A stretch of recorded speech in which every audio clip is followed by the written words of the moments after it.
Rainbow English medium పాఠశాల ప్రధాన ఉపాధ్యాయులు గౌరవనీయులు జయసింహారెడ్డి సార్ గారికి, నాతోటి అధ్యాపక బృందానికి మరియు విద్యార్థుల అందరికీ కూడా 76వ గణతంత్ర దినోత్సవ శుభాకాంక్షలను తెలియచేస్తున్నాను.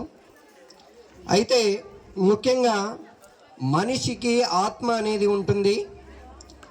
ఆత్మకు ప్రతిబింబం మనసైతే మనిషి యొక్క మనస్సుకు ప్రతిబింబం ఏదవుతుంది అంటే మనిషి యొక్క ముఖాకృతి ప్రతిబింబం అవుతుంది.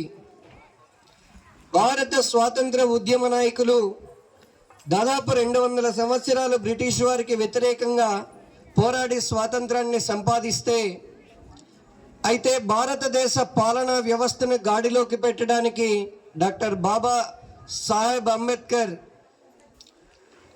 చేసినటువంటి కృషి, ఆయన రూపొందించినటువంటి రాజ్యాంగం నేటికి కూడా అమలవుతుండడం భారతీయుల అందరికీ కూడా గర్వకారణమని నేను మనస్ఫూర్తిగా చెప్తున్నాను, ఆశిస్తూ ఉన్నాను.